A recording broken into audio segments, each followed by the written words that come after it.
Сол себепті бауырлар, мынау Алланың алдында ұялу керек. Кімнің алдында тұрмын мен? Аллахым, мен сен лайықты түрде намаз оқи алмай жатырмын. Менің руку сәжделерім дұрыс емес, Аллахым. Толыққанды емес, Аллахым. Менің намаздарым шала болып жатыр. Оразам лайықты емес болып жатыр. Раббым, кешірші. Ұят болу керек та бізде.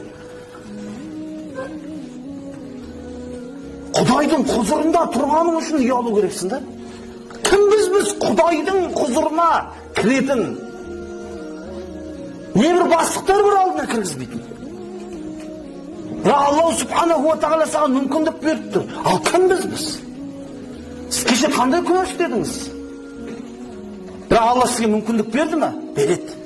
Сіз таң намазына тұрасыз, күнә істейсіз, бесінге келесіз, күнә істейсіз, асырға келесіз, күнә істейсіз, ақшамға келесіз, күнә, құптанға келесіз, күнә. Бірақ Алла тағала сізді, болды құптанды оқымайсың, мен алдыма кеме қойшы болды деп, қуып жіберді ме сізді? Әлде де оқып келе жатса оқып кел. Құдай әлде де мүмкіндік беріп жатыр. Бейшара құлым. Қазір ұялады ол. Қазір түсінеді ол. Міне осылай Алла субханаху ва тағала бізге не беріп жатыр? Отсрочка беріп жатыр. Уақыт беріп жатыр бізге Алла тағала. Ал бір адамдар ұялмайды. أما استحييت تعصيني تخفي ذنب من خلقي وبالعصيان يأتيني. Менің алдымда күнә жасауға ұялмадың. Бірақ та адамдардың алдында жасырмадың. Қалайша соның барлығымен менің алдыма келіп тұрсың? Қалайша? Алла тағала іштегіні біледі ғой. Қиянатул айн, көздердің қиянатын біледі ғой Алла тағала. Көзің қайда қарап тұрғанын біледі Алла.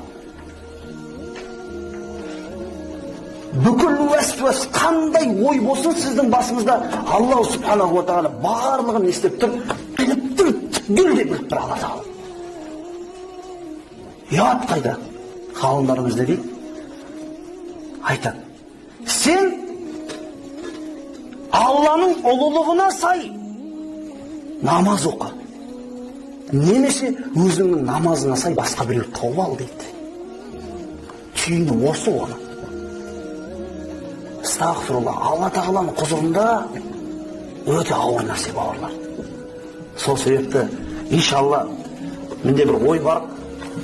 Құдай қаласа осы бір негізгі ғибадат құлшылықтарымыздағы осы жүрекке қатысты бір емдерді, осылармен қалай ғалымдарымыз күрескен, қалай олар біздің сахабаларымыз намаз оққан, намазға деген кезде бүкіл дүниесін ұмытып, Раббымен байланысқан, Расулалла қалай намаз оққан, соның барлығы, және де намазда шатасу деген, бөтен ойлар деген қалай, намазда осының барлығы қалай болады біздің?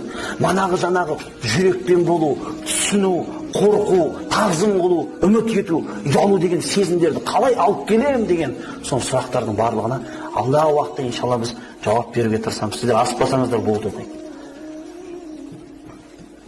Сіздер асықпай дұға тілеп соның барлығын жалғасуын тілеп тұрыңыздар, ол өзі уақытымен иншалла бола береді.